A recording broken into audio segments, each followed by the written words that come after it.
Obergefell, like Roe versus Wade, ignored 2 centuries of our nation's history. Marriage was always an issue that was left to the states. So from Clarence Thomas to now a Republican senator, it isn't enough to take away reproductive rights. Now they're coming for same-sex marriage. We knew that it was coming. They can't wait for that battle. Listen to more from Ted Cruz. In Obergefell, the court said, no, we know better than you guys do. And now every state must sanction and permit gay marriage. I think that decision was clearly wrong when it was decided. It was the court overreaching. Okay, so that's Ted Cruz speaking with a host who had kind of like a bored look on her face. I get it, he's boring. It's possible she was distracted because as he was speaking, maybe she was wondering which of her rights would be stripped away next. No, I bet she's actually down for this, unfortunately. But anyway, no, they're saying we've now had same-sex marriage legalized federally for multiple years. All of their insane apocalyptic predictions about what would happen, the downfall of humanity, our country would go the way of Rome, never made any sense. And they definitely didn't want a trial run of it because they knew none of that could make any sense. It couldn't come true. So now we've had it for years. Millions and millions of people have gotten married. It's had no negative impact whatsoever. But regardless, that might be next.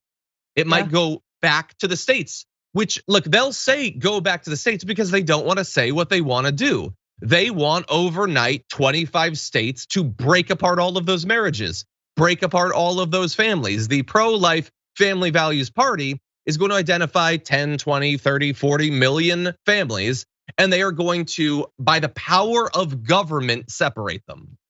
It's just incredible. Oh my God. Just like Christian nationalist Colonel Sanders up there giving away the ghost, telling everybody what they're gonna do.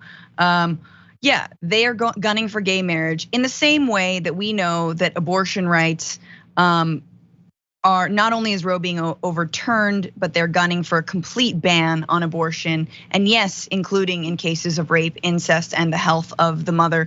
But here you have the broader plan from the Supreme Court and the fact that when you roll back certain rights based on the Constitution, which we know doesn't say abortion, you dumb idiots. Like, we know it's based on the right to privacy. Don't you guys love that when it comes to your guns and your money? Well, what about your body? Arguably things a little bit closer to home, although who knows, I don't know where you keep your gun, let's be real. Like, when it comes to like who you sleep with, who you marry, whether you wanna like grow another human life inside of you for 9 months. No, then it's totally fine. It's not overreach.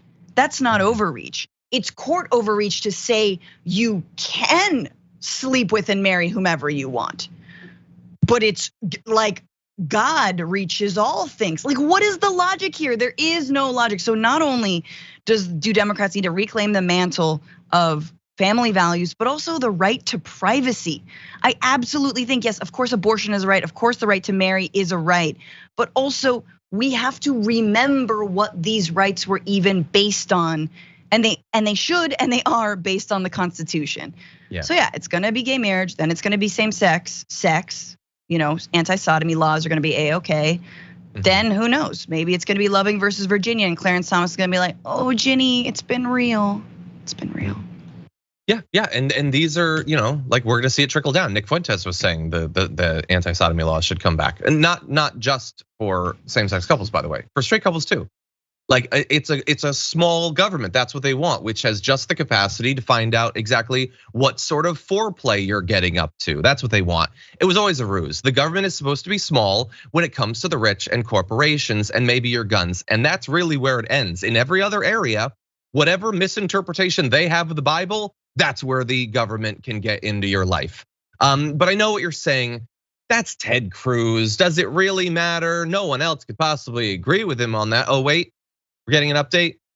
Josh Hawley says, I think that Obergefell was wrongly decided, and Lindsey Graham says, I leave it up to the court. And Mike Braun, he was asked about interracial marriage, and he says he would be okay, whether he would be okay with the Supreme Court leaving the question of interracial marriage of the states. He replied yes.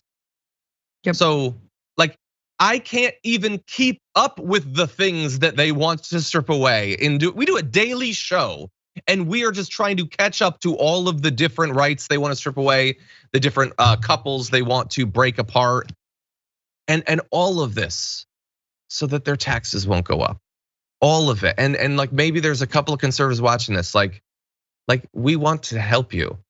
Do you get how you're being conned? Do you think that Ted Cruz, millionaire Ted Cruz, actually gives a damn about any of this? No, he just really hopes that he can get you to focus on it. Focus on it so much that you won't realize that your wages aren't keeping up with inflation, and you can't afford a home, and you don't have health insurance, or even if you do, you could still face medical bankruptcy if the inevitable outcome of the American diet comes to your home. That's what this is all about. They're gonna find a boogeyman so that you sink slowly into an early economic grave and don't even notice as it's happening. I do think it will backfire on them. I mean, not with this president, who doesn't even want to talk about expanding the court, which is really the only thing we can do. But I do think politically this will backfire on them. I'm not a like just go vote person. I do think it's important, but what in the year 2022, rolling back these basic rights now? And again, like granted, remember Trump was sailing on xenophobia and racism. Stick to that. You had gay people, you had log cabin Republicans who were like, hell yeah, build the wall. That was crushing. That was super crushing. This, not gonna crush. I'm sorry. I do think it will backfire. I hope so. I hope so. Wouldn't it be great to have someone on our side? Wouldn't it be great to not just have our defense be, I hope it doesn't work? No. But with Joe Biden, man, what else can we hope for right now? I mean, in quick caveat to what I just said, like I'm not saying you throw people of color under the bus in exchange for these issues, but we have to understand that all of these are part of the same white supremacist, capitalist, patriarchal system that we live in, right? That we can't separate out women's issues from LGBTQ issues, from racial justice issues, from economic justice issues. It is all one and the same. It is part of their platform. It is part of their whole Machiavellian, worldview. Right? Yeah. And so let's not be divided here as we move forward, or pit one another against one another on what's a bigger, more important pressing issue. No, we need to do something about policing. We need to do something around racial justice. We've done zero in this administration. So anywho, y'all know that. Yeah, no, we're not in favor of setting up a vulnerable groups Hunger game, basically, which is unfortunately what we're often asked to play.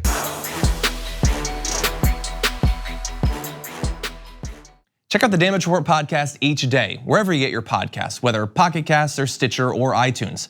You can join me as I give you the news and stories you want, with a range of co-hosts and interview guests jumping in on the fun each day. Again, that's the Damage Report, wherever you get your podcasts. And if you get them at iTunes, don't forget to rate and review. Sometimes I'll read them live on the show.